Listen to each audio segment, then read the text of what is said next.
to Inside Sponsorship, the show that provides sponsorship professionals with advice, insight and news so they can maximise their commercial programs and achieve best practice. In recent years, we've heard a lot about the potential of emerging markets across all industries. So obviously, emerging markets have and will continue to have an impact on the sponsorship industry. Of huge significance and leading the way is China. With 1.38 billion people, it represents a significant and mostly untapped market, and the government has targeted a US $813 billion sports industry in the next 7.5 years, and that has fueled major investment across all aspects of sports, including events, facilities, teams, leagues, and really importantly, grassroots programs. In fact, in researching for this podcast, I used a population clock to determine the 1.38 billion Chinese population. Staggeringly, every 5.3 seconds, China's population went up by one person. And using my very basic math skills and Google, I figured out that with the Chinese government's 7.5-year US $813 billion sports industry target, that by then the population would have added another 47.3 million people. The mind boggles, but to help us understand the emerging Chinese market, and as part of our series exploring Nielsen Sports and Entertainment's commercial trends in sports, of which number one is the emergence of new sporting powers led by China, Claude Ringuet, Managing Director Southeast Asia and Greater China, will join us on the show. Welcome to episode 39. I'm your host, Daniel Oyson, and it's awesome to have you join us wherever you are in the world. We love hearing from you, the listeners, and whenever we do, we always promise a shout-out. So, a shout-out to Mitchell Wiley, Senior Marketing Manager, Sponsorship and Retail at Nissan Motor Corporation Australia, who connected with me on LinkedIn recently and very kindly wrote, "Hi Daniel, thanks for connecting. I just wanted to congratulate you on the Inside Sponsorship podcast. I've really been enjoying it. It's nice to hear from other industries around the sponsorship landscape." Mitchell, thanks very much for the connection and the very kind words. I hope all is well at Nissan. Also joining us on the podcast, as usual, is our MD, Mark Thompson, who, whenever we welcome a Nielsen staff member on the show to discuss one of their commercial trends, he will also blog about the topic through the lens of what that trend means for the sponsorship industry. So regular listeners will know that we would normally cut to Mark's chat around about now, but in Mark's blog and chat, he discusses 4 things sponsorship managers should know when looking at China. And so I thought those things would be better understood after the context and the broader chat with Claude from Nielsen. Emerging markets are increasingly engaging with and investing in top-level sports. The next 3 Olympic Games will be staged in Asia, while Russia and Qatar are the next 2 FIFA World Cup hosts. And of course, the Rugby World Cup will be hosted by Japan. Mexico is investing heavily in sports and major events, while markets like Turkey, Indonesia and Thailand face challenges but have undeniable growth potential. However, through all that, China is leading the way. The government target to create US $813 billion sports industry by 2025 has fueled major investment across all aspects of sports. Alibaba's long-term partnership with the IOC and Wanda Group's new partnership with FIFA have made headlines, but both companies are laying foundations in other sports. World Rugby has built a strategic partnership with Alibaba, while World Cycling Governing Body, the UCI, has a long-term agreement in place with Wanda. As an experienced C-level leader with extensive commercial experience in both mature and emerging growth markets, and as Nielsen's Managing Director, Southeast Asia and Greater China, Claude Ringuet is well placed to help us understand the emerging superpower that is the Chinese market. Claude has deep management consulting experience and has led teams across Asia Pacific and North America covering business development and strategy in a wide range of industries. He has extensive experience in consumer products, retail, sports, pharmaceutical, technology and logistics. Here's Claude. Claude Ringuet, welcome to the show. Pleasure to be here. We always kick off with a few easy icebreaker questions just to get the answers flowing and give the audience a little bit of an insight into the type of person you are. And so the first question is, apart from the obvious answers of family and pets and laptop and phone, if your house was on fire, what is the first thing you make sure you grab on the way out? Fantastic question, and I think the only way I could answer it would have to be my wife. I thought about that for a moment because I thought I would take my pet dog, but I'd need to take my wife, so that would be number one. All right, very good. Second icebreaker question, what was your first ever job? Somewhat embarrassing, but I was a sales kid in a surf shop, so I grew up doing a bit of surfing in the eastern beaches of Sydney and managed to get a job with one of my sponsors. The sad thing was that I became quite addicted to the bikini section of the shop, much to the chagrin of the owners. But look, it was a great way to build a career in sports, which I've now done. Very good. I mean, now we're more mature. We just call that networking. Claude, what's been your pathway leading up to your current role at Nielsen Sports now? So, as some of the people on the call podcast may know, I was previously at Replicom, so I was the managing director and head of consulting for Replicom in Southeast Asia and Hong Kong prior to our acquisition last year by Nielsen. And before that, I was midlife crisis running the consumer products and retail business for SAP in Asia Pacific and Japan, so a little different to the sports business I'm now leading here in the region. And as you said, you're now in Nielsen and leading the sports business in the region. You're the Managing Director, Southeast Asia and Greater China. That sounds like a massive market to look after. What are your main focuses in the role, and how do you generally structure your week or even maybe your month to ensure you stay on top of everything in such a big market? Look, great question. The priority for my role right now is to really continue to grow at a double-digit pace here in the region, and we're really doing that by helping a lot of our clients drive more success in the investments they make in sport. You're right, it's a massively complex market. We have over 10 languages alone in Southeast Asia. Then when you add in China, the number of dialects you have to manage and so on is enormous.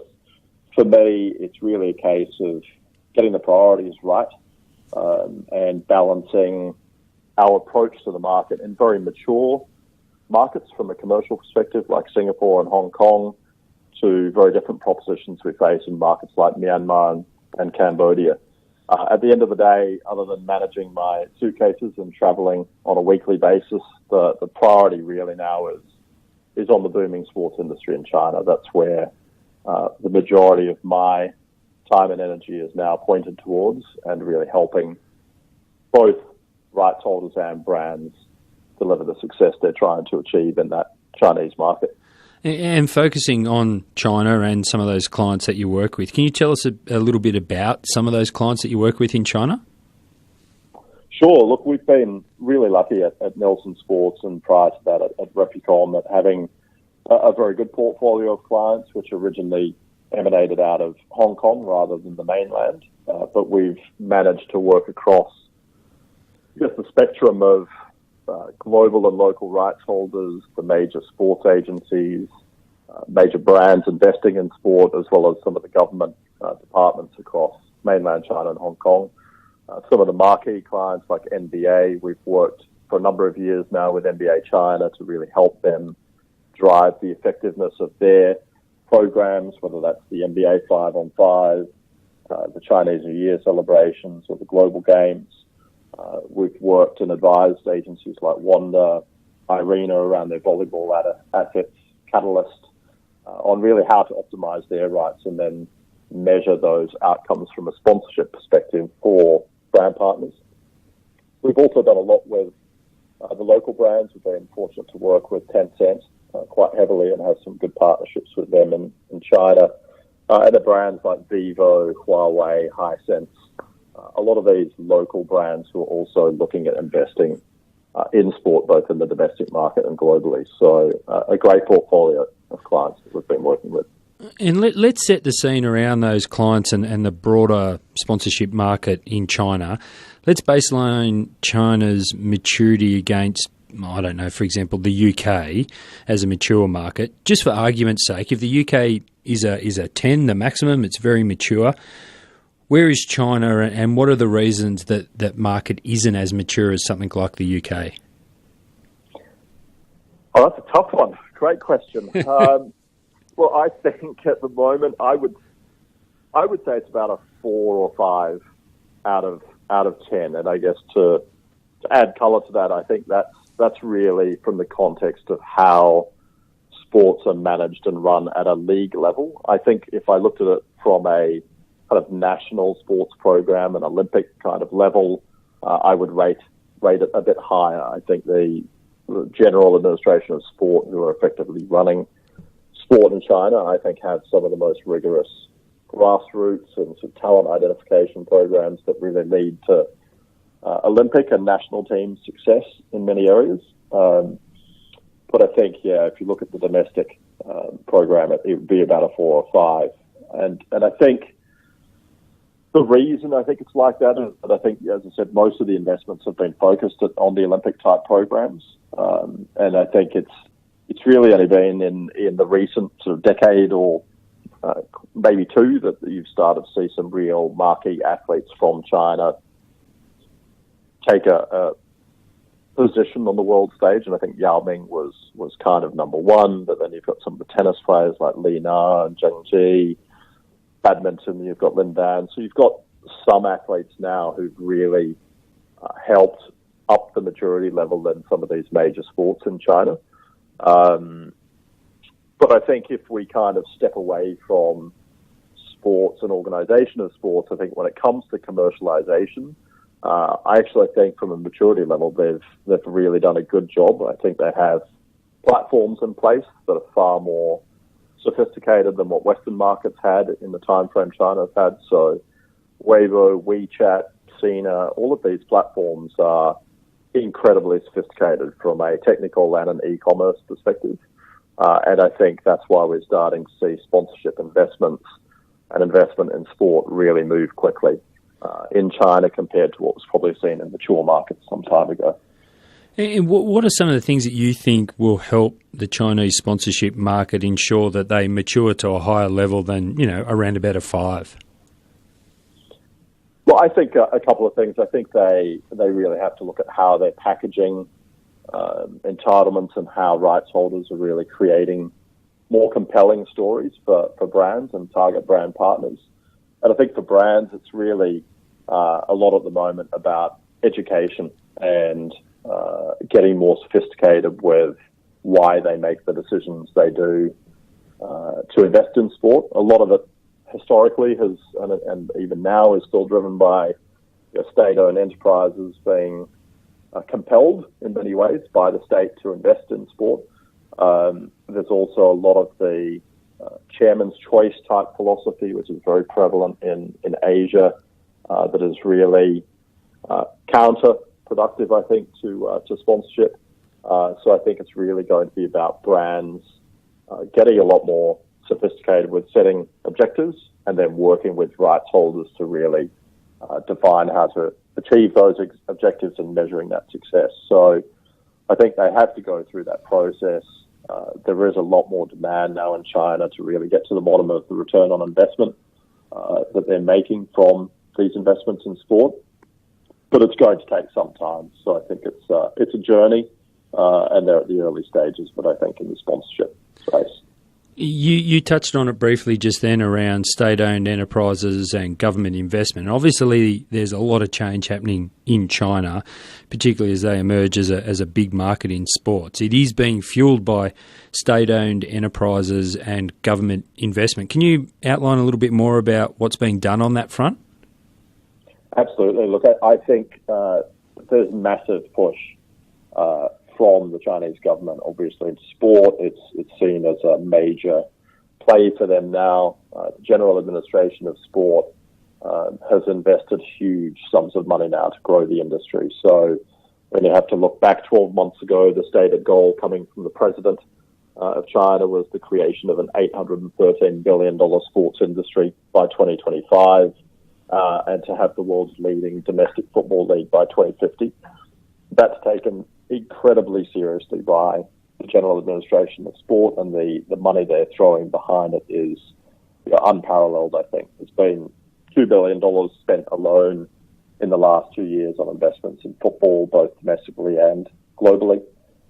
There's investments that we've seen recently from Alibaba committing $100 million over 10 years to World Rugby.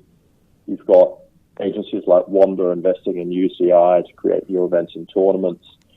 And this is all helping create infrastructure and programs with government endorsement and with state-owned enterprises backing it to really drive China to that number one position, in my mind, in the world of sport. How important do you think that investment is in terms of what it means for the actual sponsorship industry, not just the creation of new events and structures and pathways and facilities? Because China's always had a large population for a very long time, and large populations always present significant opportunities. So it feels a little bit like there's always been an opportunity there, but almost now it's like the investment is actually helping the world access it almost. Yeah, look, absolutely. It's the potential is enormous, as you've mentioned. That there's a population, depending on which statistics we believe, of around 1.38 billion people in China. You've got a huge emerging middle class in the market, which starts to set the scene for a very compelling sponsorship industry and landscape. Currently, again, number 11 ranked sports market in the world, and I think with everything that is taking place through the government and the General Administration of Sports Investment, I think China's going to be a top three easily within a decade. I think for local brands and international brands wanting to really solidify positions in China, the time is right now to really jump in and capitalize on, I think, opportunities that are a great value for a sponsor in the mainland. It's clear, just seeing the types of investments that we've seen. Alibaba and the IOC have partnered. It's an $800 million deal over 12 years that gives access to the federations, leveraging Alibaba's e-commerce and retail platform. The FIFA partnership that was just done with Wanda is one of the biggest deals in history with FIFA. And then you've got brands like Mercedes, who really tapped in early into events like the ATP and WTA, the F1 obviously.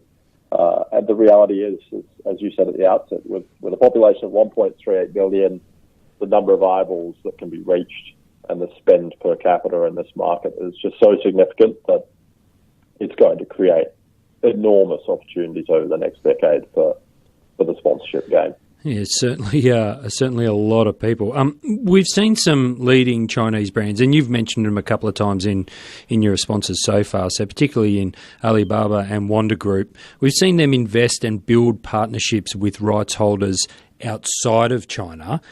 Has that been driven on the back of the government investment and overtures to do so, or do they really see sponsorship outside of China as an important element in their marketing regardless? Yeah, a brilliant question. I think in part it is absolutely driven by the state and a bit of a push to get China into the world stage. But I do think that a lot of these brands and a lot of the Chinese agencies also do genuinely see these investments as part of their overarching business strategy and their marketing strategy to get more of a worldwide footprint and audience quickly. The growth ambitions of these businesses are enormous. We just have to look at the acquisitions that Wanda, which one could argue essentially is a property and construction business, have made in sport in recent times. So with Ironman, with Infront, their partnership with UCI in cycling, these are all significant moves with global players to get a very quick footprint. Alibaba, as I mentioned earlier, same thing around their investments in rugby.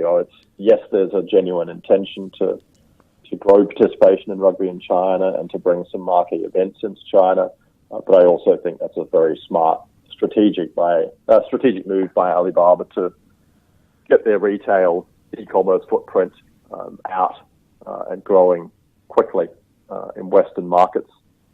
So I do think it's a combination, and I do think Chinese brands are starting to learn from what major Japanese conglomerates have done for many years and more recent time, the big Korean players like Kia, Samsung, etc., and look at ways of pushing out beyond the domestic market internationally. I think that impact globally, so outside of China, is an important point. So given the size and the potential of the Chinese market, what influence do you think their emergence will have on sponsorship valuation and just general benchmarking currency of sponsorships outside of China, so right around the world? How will it impact? Look, I think it's a tough one to get a precise measure, but I think definitely China is going to change the game, is my view. I think it's going to really impact broadcast and sponsorship rights valuations dramatically over time. We just have to look at, again, some key numbers, and apparently numbers don't lie, but 680 million internet users, 577 active users on social media. It's a massive landscape for sports investments and for values to be driven up. I think overnight, China have become world leaders in OTT investments with players like Tencent, Sina, Le Sports, Leico, PPTV. All really growing that online, digital, over-the-top space. And you only have to look at the rights fees paid by Tencent, for example, for the NBA digital deal in China. It was $500 million over 5 years for that deal. That is a new revenue stream for a global player like the NBA.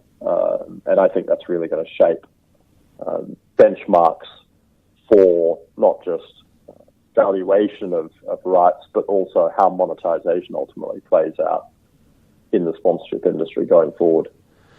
What's the one thing you hope the Chinese market gets right from an executing sponsorships perspective as they mature that other markets may have taken a while to get right? Maybe made some mistakes over the journey. What's the one thing you hope China gets right quickly?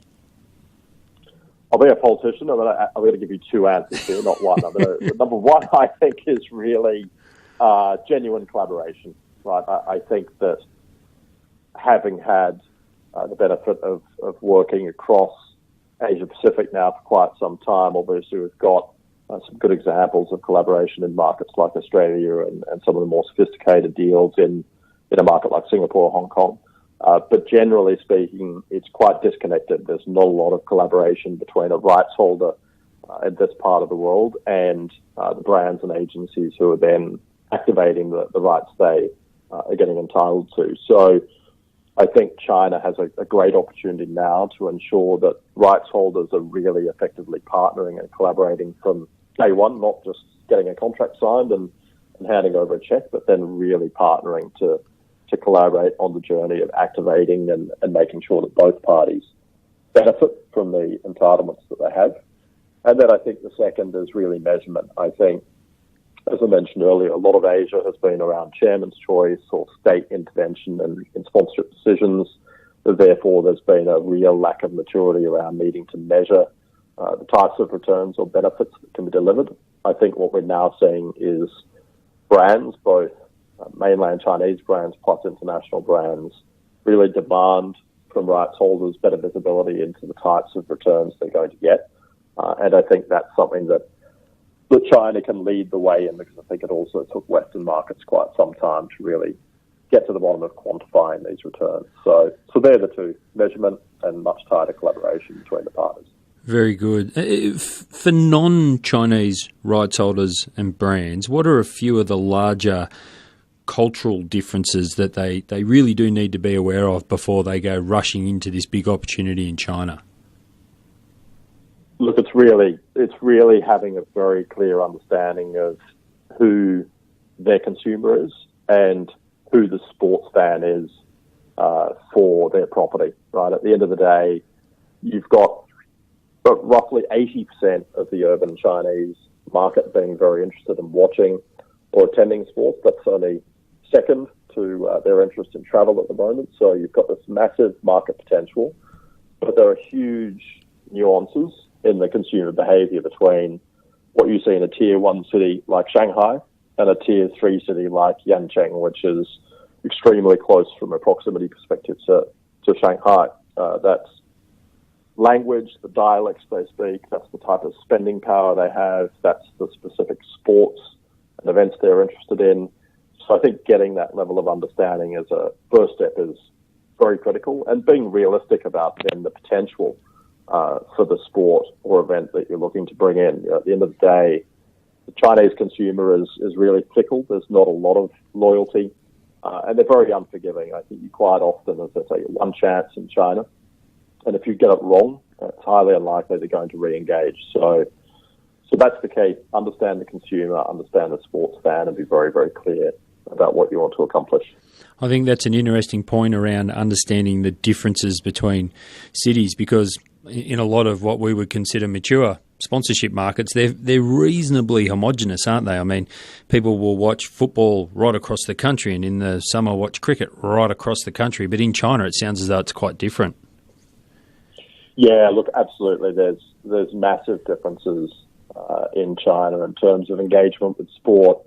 You do see football still dominate and basketball kind of number two, but you do have very distinct differences as you go through the different tiers of cities in China in terms of the move away from, in some ways, more Western type sports, to then you get into the rural tier 3 and 4 cities, and it really switches then back to sports like table tennis and much more heavy interest in badminton, for example. So it is really about understanding the landscape and the different characteristics of the cities and making a choice. At the end of the day, some of these tier 3 cities, the definition today, I might be slightly out, so forgive me for that, but I think it's roughly 700,000 to 3 million people is one of the criteria to be a tier 3 city still. So that these aren't small cities, but they do have very fundamental differences about what they're interested in and how they would be prepared to engage and consume sport in those cities.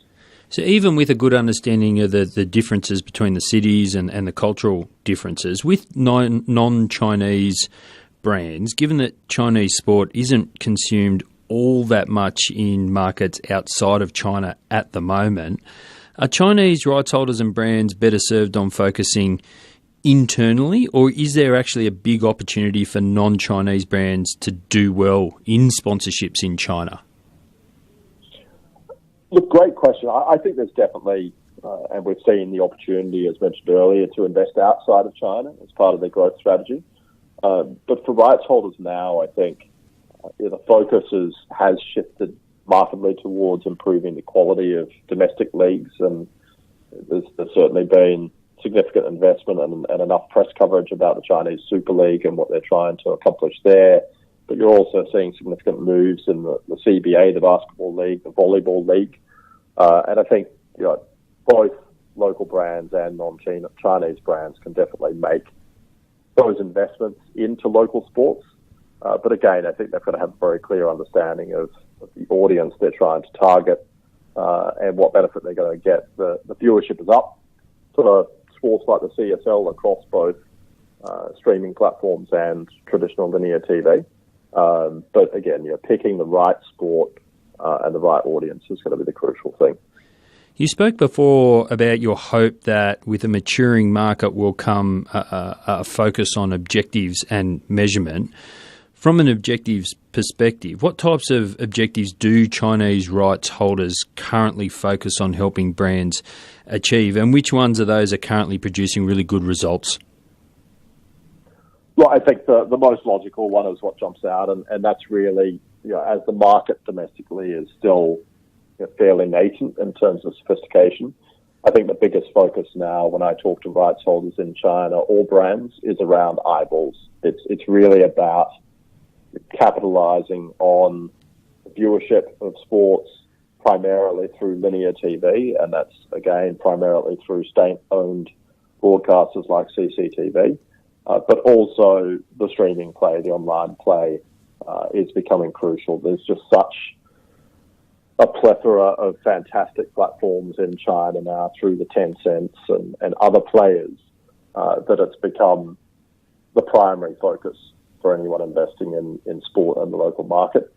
And that's really it for me now. I think it's all about reach and getting to those eyeballs in the most direct way possible. How do brands dip their toe in the water in China? Or do you think maybe they should just go big now while the properties are somewhat undervalued and entrench themselves in the landscape now? I think the timing is right now. I really believe that. I think that at the end of the day, properties are somewhat undervalued at the moment. Some of the global marquee properties, I think, have got the pricing right and are extracting the value they would like to extract. But I think many are really still finding their way, and therefore there's a good opportunity to get in. I think it's going to just get harder and harder to really get associated with the marquee events over time. I think premiums will go up for those events, obviously, and it's just going to get somewhat cluttered for brands if they don't get in now. So I think your first movers like Mercedes, who really got involved in the sponsorship game very early across a number of sports, as well as obviously arenas like AEG and Shanghai, have really benefited from that in terms of the positioning of Mercedes as a brand in the domestic market and impact on sales. But I think brands like Rolex, Longines, SAP, UBS, I think all benefited from getting into the market really early. So I think the timing is right. I think it's a good opportunity to monetize those deals now and really create activations that resonate in the local market. All right, so I'm a brand, and I'm taking your advice. I'm going in. Are there certain types of brands from outside China, so non-Chinese brands, that you think are better placed than others to enter the Chinese sponsorship space? Yeah, look, I think if I get the kind of crystal ball out and look at some of the Nielsen data and just a sense of the market, I think the middle income is growing rapidly. The disposable incomes they have has grown rapidly. And therefore, I think over the last kind of 3 to 5 years, there has been a significant push towards luxury brands and general consumer goods. So I think those two industries are the two that jump out the quickest. So I think if you look at the very high net worth individuals, of which there are many now in China, obviously, they've got a very strong avidity towards automotive. Right? There's that prestige of owning a luxury car, and driving up and down the Bundan Shanghai is still extremely appealing to mainland Chinese. And so I think you've seen huge success, as I mentioned earlier, with brands like Mercedes, Porsche, Ferrari, really focusing heavily on sponsorship in the mainland, not just in sport, in other areas as well. But I think automotive is another big one. I think financial services have had some success, UBS with the F1, HSBC around golf. So there's also opportunities there. So I think they're the categories, I think, that have had the most potential in recent times. We see more and more rights holders, especially from Australia, take their products over to Asia, so AFL, NBL, even Premier League football. Do you see this as a core requirement to truly embed a commercial partnership with a Chinese brand, or is it just really simply an initial way of, taking mid-season games or pre-season games and growing a potential supporter base and engagement and then going from there? Yeah, look, I think that these kind of exhibition matches, pre-season, post-season, mid-season sort of matches have been good to drive some interest in sport, particularly if you take a sport that is unknown effectively in China, a sport like AFL. There's no footprint. No matter what research we do, you would not see AFL resonating. And I think it's been a good move for AFL to grab some awareness and grab some interest. I think the reality, though, is it's a long-term strategic move, right? And I think we've seen, football, particularly the European leagues, have significant success attracting major sponsorship investment, but it's been a journey. I don't think it's happened overnight for Manchester United or Man City or any other clubs. It's been a real journey. Basketball is the same. I think the NBA really put a foot in the ground over a couple of decades ago in China and have really built from that. So I think for sports like football and basketball, there's a logical affinity with the local market. I think for some of those new sports, be that AFL or NFL now talking about some matches in China, I think it's a massive play, but it's got to be a long-term journey, and they're going to have to be prepared to invest and stand the test of time to really get results both from a fan base expansion and then potential commercial sponsorship opportunities with Chinese brands.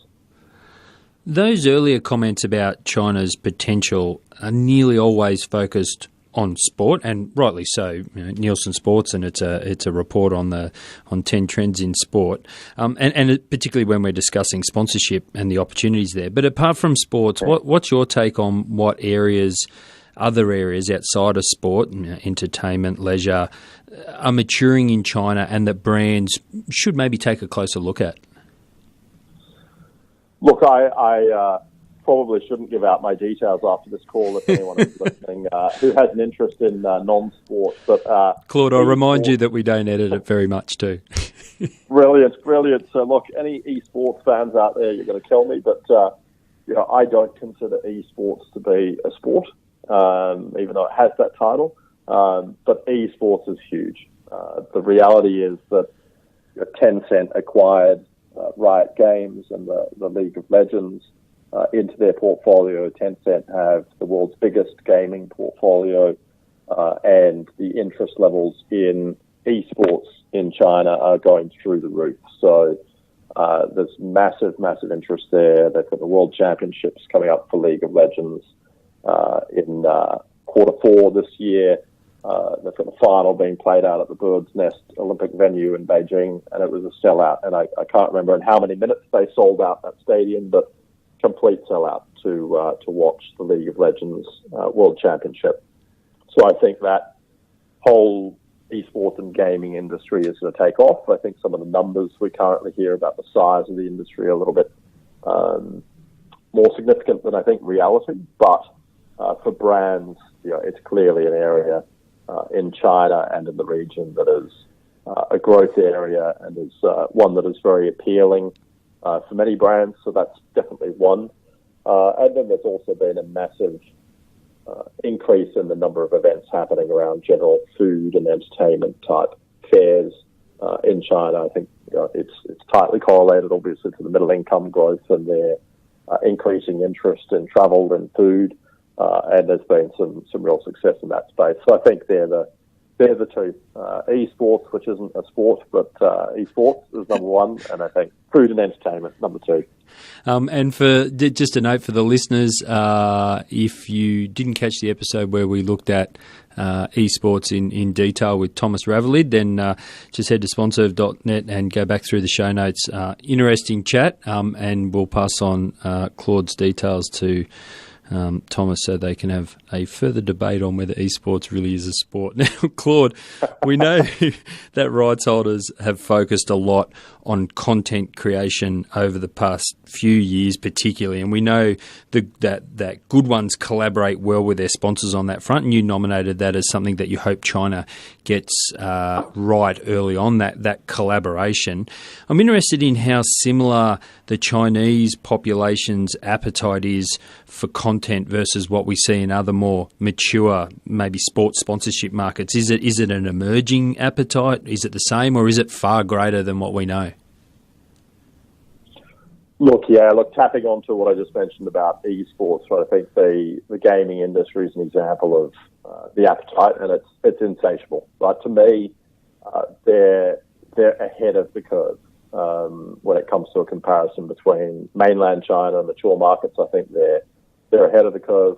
They've got about 430 million sports fans in China. They have, I think, the most sophisticated e-commerce platforms in many ways available in the world, as well as OTT platforms. You look at how sophisticated platforms are. Even, WeChat and just general e-commerce trade is just so simple now in China that I think you have this environment now that is just extraordinarily compelling for rights holders to tap into, and I just think it's a gold mine. They're incredibly online savvy, and I think anyone who doubts the maturity of the platforms available in China, I don't think has spent enough time there. I think every time I go there, I really look at so-called mature sporting markets, and I compare the platforms that they have access to what China has, and I think they pale in comparison. So I think that's where really there's a massive opportunity. I think the trick, as I said earlier, is that collaboration now to make sure that they actually leverage those platforms and the audience is where the maturity piece comes into play. So insatiable appetite, greater than more mature markets, without a doubt. It's just how they capitalise on it now is the key question. So sticking with that point around platforms and different platforms than other more, what we say, mature sponsorship markets, we know that Chinese citizens don't enjoy the same online freedom as some other countries. So how do non-Chinese rights holders and brands who are entering into that Chinese sports and sponsorship market, how do they take into, and what do they take into consideration when creating content and wanting to get it out there to the market? Look, great one. I think I grew up playing team sports, rugby, which is in a dire state in Australia these days. But the point I would make is, you're growing up in a team sports environment in China. You have to team well. If you think you can come in and do it alone, and be a rights holder or a brand and kind of wander in and be successful, it just won't work. So it's all about creating the right team, making sure you've got the right local engagement, and that you partner, and do it effectively. You've really got to understand the way business is done. Trying to do it, the American way or the Australian way, it's just going to be a path to failure or disappointment, right? You have to get under the covers of how the state-owned enterprises work and how the administration of sports works. Get to the bottom of partnerships with players like Tencent and really understand what makes them tick. And that takes time and really requires deep local expertise and relationships to navigate that. So, at the end of the day, I think China is relationship-based, and that journey just takes time to build. And so it's really about being prepared to invest in that time and energy to develop the relationships, and particularly build those relationships with the key players in the media space, both the traditional broadcasters as well as the OTT players and the agencies who intersect with those. Claude, very insightful chat on what is a very, very intriguing market and obviously a massive opportunity. If people want to get in contact with you, find out more about Nielsen, what can they do? The best way, you can find my stunning image or mullet on LinkedIn is the easiest. And then step two, nielsensports.com is probably a great spot to find out a bit more about what we do and how we do it. Claude Ringuet, Managing Director Southeast Asia and Greater China at Nielsen Sports. Thank you so much for taking us inside sponsorship in China. Pleasure. Thanks very much for your time, Daniel. Awesome chat with Claude, and thanks again for his time in helping us understand and starting to navigate the Chinese market. If you want to connect with Claude, simply head to the show notes at SponServe.net and head to the resources section and then the podcast, where I've provided a link to his LinkedIn profile. And, of course, there you'll find a link to Nielsen's Commercial Trends in Sports 2017, or you can visit Nielsen directly at nielsen.com. Now for Mark's chat and his take on what the emergence of China means for the sponsorship industry, including 4 things you need to know. Here's Mark. Mark Thompson, what do you like to read before heading to bed? Anything special? Oh, all sorts of things, mate. But anything work-related? Are you fiction or non-fiction bedtime reading? I'm always a non-fiction reader. Really? Never fiction books, ever. Yeah, me either. I've never read a fiction book. I'm a staunch believer that fiction books are for movies, so don't worry about it. Just put it straight to movie, we'll watch it on a movie. Yeah. So if you're non-fiction, what sort of things are you reading? Anything interesting of late? Well, normally I'm a big believer in sort of successful people's autobiographies. However... Daniel Oyston, My Way. No? It's coming. Well, no, you've missed a bit of that title. My Way or The Highway. Yeah, that was implied. Yeah, right. No, but lately I have been enjoying some industry papers that have been released, always released earlier in the year. Goes in the pile, got to get to it. Exactly right. And the latest is the 10 Commercial Trends in Sports paper for 2017. Yes. As released by Nielsen. When you read it, I'm guessing your mind goes somewhere. Always about sponsorship. How does this impact sponsorship? I read, everything I read is, some people say I'm obsessed. Women's Weekly, sponsorship. Yep, I know. Yeah. It is. How could I get endorsement from Women's Weekly? So your mind goes immediately to sponsorship when you read those commercial trends? Yeah, always. Mine does too. Well, it's actually, not immediately to sponsorship. It's just, okay, these trends are really interesting. What does it mean for sponsorship? How does it impact sponsorship? What does it mean for sponsorship professionals, for the industry as a whole? Is it going to change the way the world is viewed in our business? So it is, quite a valid question to ask ourselves, especially with what we do. So, the one I was reading, the first one that I read, it's a pretty short book, a little 10 trends with about a half page each. Yep. But I only read one a week. Yeah. So you got to sound the words out. It takes me that long to read, mate.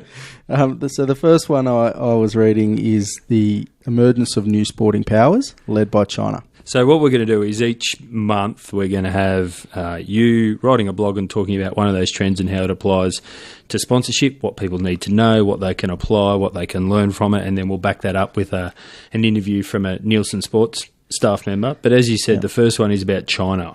Yeah, I mean, and the interesting thing about the interview is that it is the relevant expert within that global business. Yes. On this, so it's going to be very much eye-opening and educational, much more so than my take around how it impacts sponsorship. Let me tell you. So what are the headlines around China? Let's start off. Let's verbatim. What's the trend that Nielsen have identified? Look, the trend is talking about new markets led by China. So it identifies that there are some new players, big players coming into the commercial world. It identifies that the next 3 Olympic Games, winter, summer included, are to be hosted in Asia. As well as the Rugby World Cup? Rugby World Cup in Asia. The next 2 FIFA World Cups are in Russia and Qatar, who are, emerging superpowers in this space. And, undeniably, those emergence of those regions will unlock new audiences, new participants, potentially new superpower national teams down the line. But then the biggest thing is opens the door to huge groups of previously non-accessible, non-engaged people. So what does it mean for sponsorship specifically? Look, China is the biggest new superpower. Their government has invested $813 billion US. That's a lot of money. Over the next 8-year period. So, roughly $100 billion a year, probably more early. Petering down into sport, focused on being successful, and there's a couple of Olympic sports that they've invested that money into, but there's other sports such as football, new professional league, basketball, rugby, yep, all those sorts of things. So, for me, what does it mean for sponsorship? Now, there's one case I sort of when researching this sort of blog I came across, which is the Chinese Basketball League, and all other sports in this sort of Chinese space are engaging experts outside of China. Agencies such as RP Silva or the Alibaba Group or whoever to help them move into this space quicker. Chinese basketball are actually trying to do it themselves. They're trying to upskill from within by using external resource to teach them. So teach them how to fish rather than have someone fish for them. Yes. And they're commercially trying to own their own patch.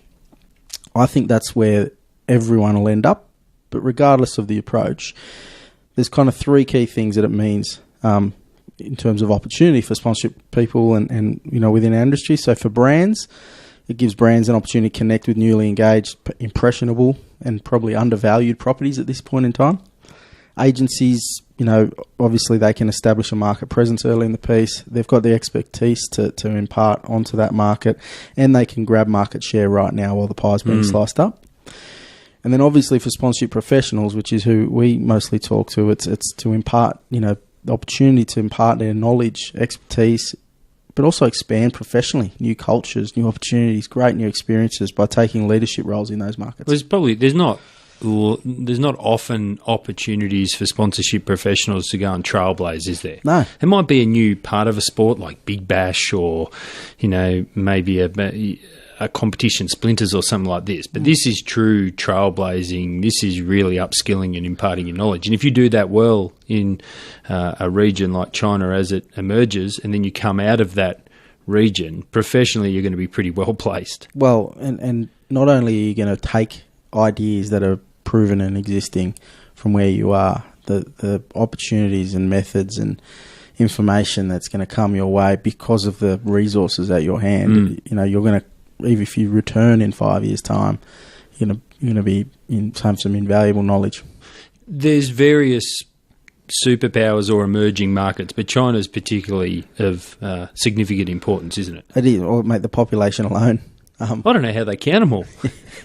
By the time they finish the census, it's time to start it again, surely. Yeah, exactly right. It's like painting the Harbour Bridge. But you know what's actually most impressive from the paper is that the study to the levels of engagement in sport in that population. Nearly 50% of people within that population are engaged in sport.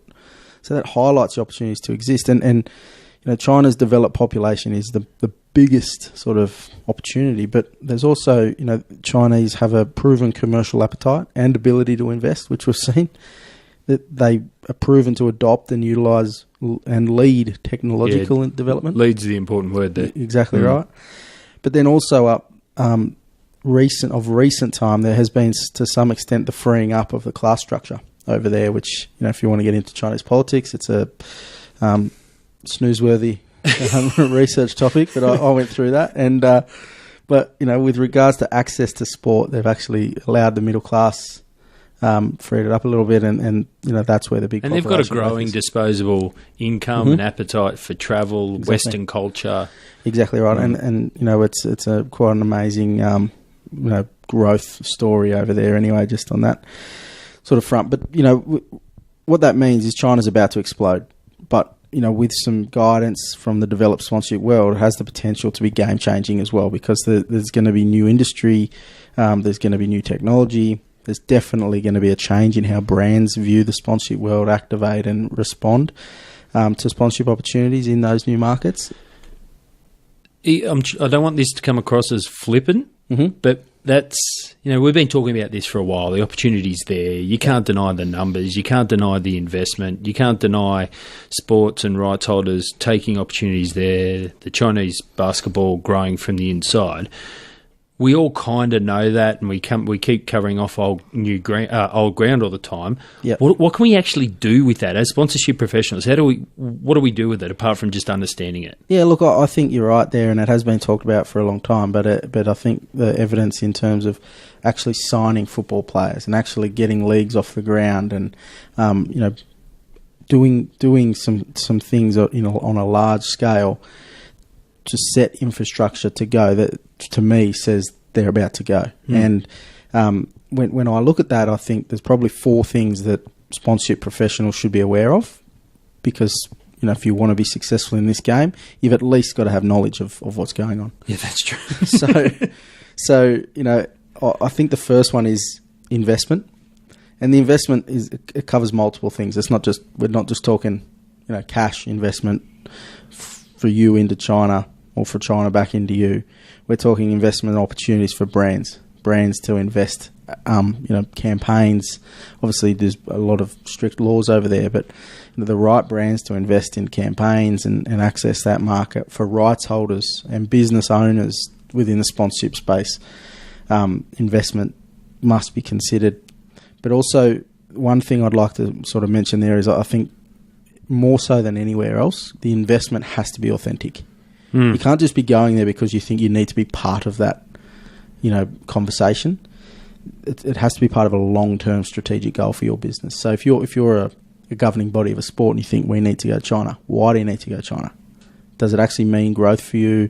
Does it expand your commercial opportunities? Or is it just a distraction because you want to be part of this sexy new evolution? Yeah. So the authenticity... There has to be a reason, a why. Yeah, authenticity is really vital. And also, you know, people will see through it if you're not authentic. Well, interestingly enough, I've got on the list of podcast topics over the next... I've got some reading to do, some bedtime reading to do before I can actually put the podcast together. But it came across a paper a couple of weeks, 2 months ago maybe, that talked about how people perceive certain sponsorships within markets, and very much looked at that Chevrolet sponsorship of Man U, and then goes right down into like individual regionalised hockey competitions and the right types of sponsors and how the market perceives that. So, we'll certainly have that on the radar about authenticity and where you should be putting your money. Yeah, cool. And mate, investment doesn't only come from the outside. So internal investment within China also presents an opportunity because, if you're a business that has no experience in dealing with these types of markets, you need to kind of have some sort of internal influence, access, or joint venture to be able to sort of come in with some form of meaning. Very good. So authentic investment. Yep. The second one is knowledge transfer. So this is an obvious opportunity, and we'll use the Chinese Basketball League, which is led by Yao Ming, as an example here. But the new markets have a steep learning curve. We know sponsorship is not as simple as people from outside the sponsorship space make it. It's just a logo on a shirt. It's fine. Exactly, it is.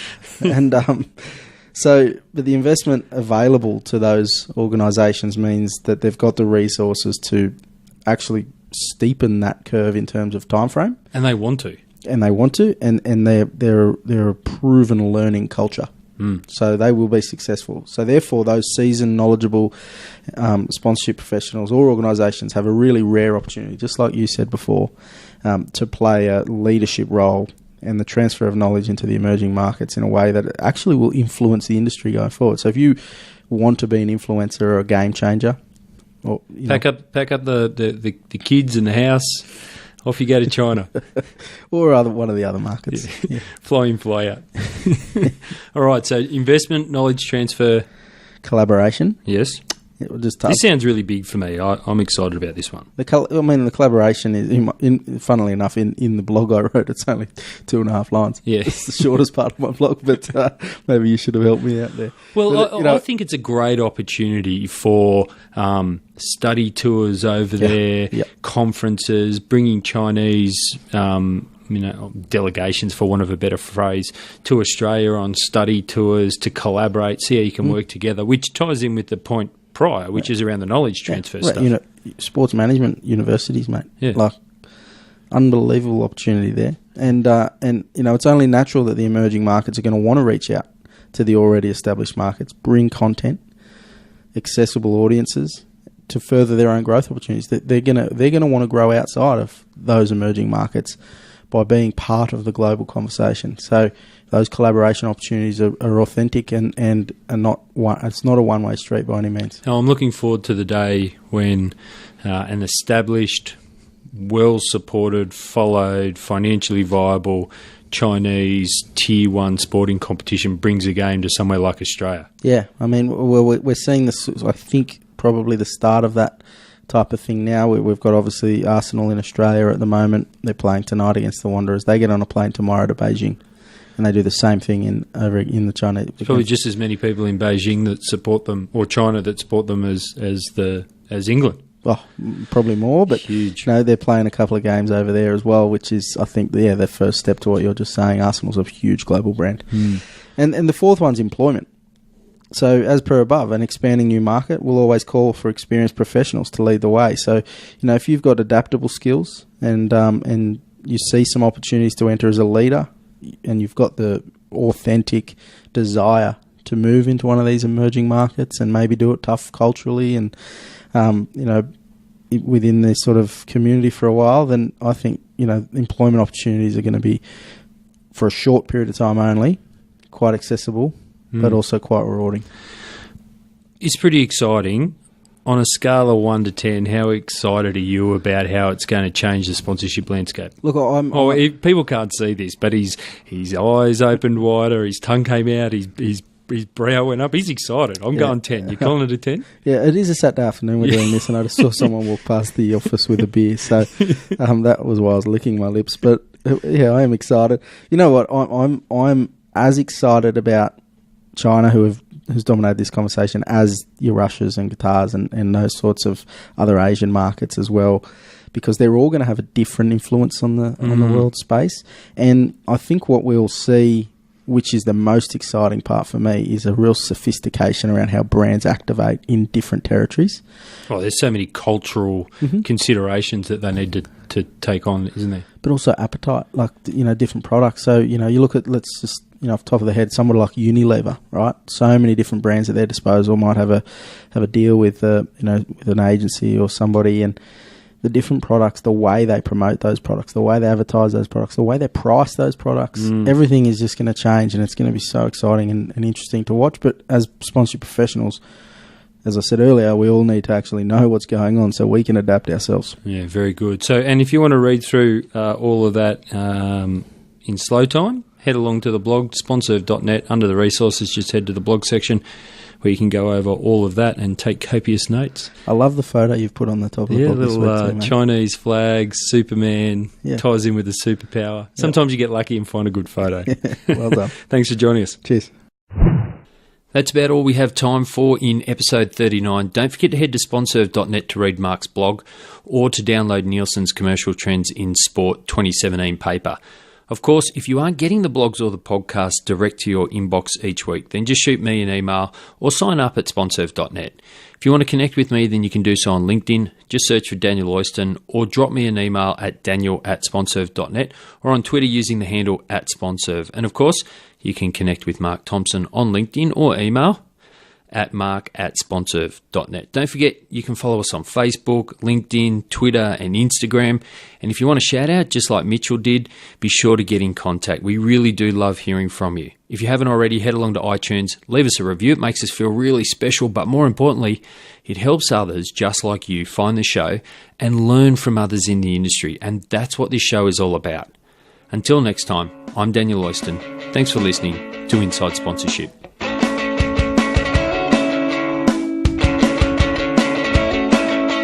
Thanks for listening to the show. For more episodes, blogs and resources, head to SponServe.net or search for SponServe on Facebook, Twitter or LinkedIn.